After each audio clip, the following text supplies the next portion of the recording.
Hey guys, welcome to the video today. In today's video, I am going to talk about the databank feature on this Casio databank watch. And the model number on this watch is DBC-32-1ACB. But before we begin, make sure that you're wearing the proper safety equipment and take all safety precautions. And make sure that you've read through all of the information on the packaging and any information that came inside of the packaging before you use your watch. Okay, so this is the A button, this is the B button, this is the L button, and this is the C button. So to get to the data bank screen, I'm going to press the B button.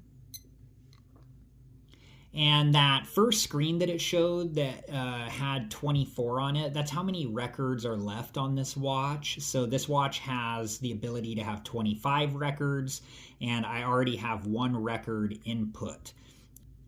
Okay, so up here it's scrolling through my name. So there are 3 spaces available and my name is 4 characters. So it just scrolls through it. And then down here I have a 1 because this is the first record. This is where a telephone number could go. Okay, so to enter a new record, I'm going to press C to go to the new record screen. And then I'm going to press and hold A until the cursor starts flashing up here where the name goes. I'm going to do that now. Okay, and then to go through the different characters, I can press the plus button here. Each time I press it, it will go through the characters, or I can press the division symbol to go back the other direction. So there are letters, there are numbers, and then there are also some symbols. So you can put in whatever you like there. So I'm going to press and hold the plus button, and it will just go through the characters at a faster rate. I'm just going to input my name again. And then I'm going to go to the next spot, I'm going to press the C button. And if I need to go back to edit the T, I can press the B button. Okay, so I'm going to press the C button again to go to the next space. And then I'm going to press and hold the plus button. And then to go to the next space, I'm going to press C again. And then I'll go to D, and then press C again, and then go to D again. Now up here where the name goes, I think there are 8 different spots. So now I need to keep pressing the C button until the flashing cursor gets down here to where the telephone number can be input. So I'm just going to keep pressing the C button.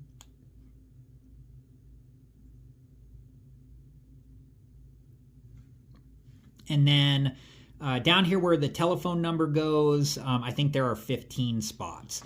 And you can move through the spots the same way by pressing the C button to go one direction, or pressing the B button to go back the other direction. And I'm just going to press 2 because this is the second record. And then to get back to where the name, like to get back to T, I can just keep pressing the C button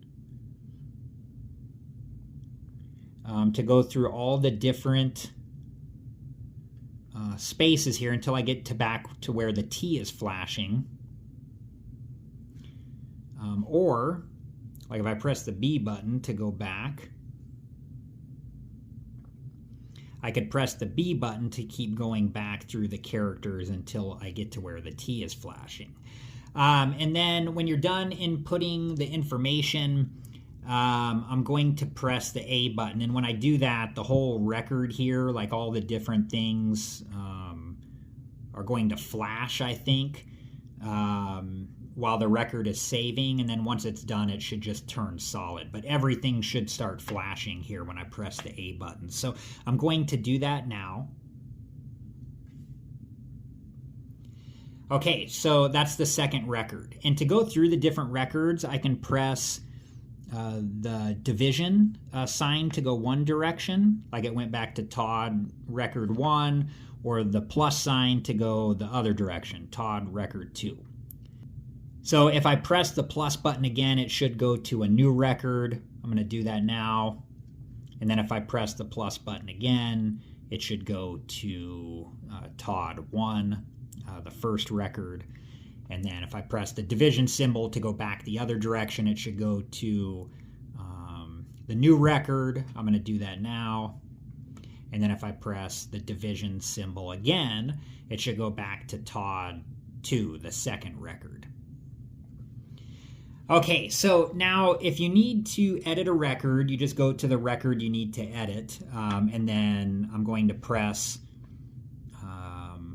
and hold the A button until the cursor starts flashing where T is. I'm going to do that now. And then you just use the B, you use the B or the C button just to go to wherever, you just keep pressing that to go to wherever you need to go and change it to whatever you need to change it to. And then when you're done, you just press the A button. I'm not going to change anything, but when you're done, you just press the A button to go back to, the screen here. And I think if you change something, I guess let's try. Let's go back in here. I'm going to go to the 2. I'm going to change this to a 3. And I'm going to press A. And I think when I do this, everything will start flashing again while it's saving. And then once it's saved, everything will stop flashing. So I'm going to press the A button now. There we go. So I'm going to change that back to 2, though. So I'm going to press and hold the A button again. Go back to where the 3 is. Change it back to 2. And when I press the A button again, everything will start flashing until it's saved, and then it will stop flashing. So I'm going to press the A button now. And then, okay, so I actually deleted this record, but I re-input it because I messed up when I was showing how to delete it. So I re-input Todd 2 here so I can show you how to delete a record correctly. So to delete a record, I'm going to press and hold the A button until the T starts flashing. I'm going to do that now. And then to delete a record, I'm going to press B and C buttons at the same time while the cursor is flashing here where things can be edited. And when I do that, it's going to say CLR up here for clear, and then it will just go back to the cursor flashing. So I'm going to do that now. And now to exit, I'm going to press the A button, and when I do that, everything should flash because it's saving. And then when it's done, everything should stop flashing. So I'm going to press the A button now. And then to go through the records, I can press the plus button. It goes back to Todd record 1. If I press the plus button again, it goes back to the new record. And if I press it again, it goes back to Todd 1 because I just have the one record. Or I can press the division symbol to go the other direction. So I'm going to do that now. And when I press it one time, it should go to the new record. And then when I press it again, it should go back to Todd 1. And then to go back to the timekeeping screen, I'm going to press the B button. All right, guys, I hope that this video was helpful, and thank you so much for watching. Please like, subscribe, and comment, and I hope to see you guys in the next video. Have a good one.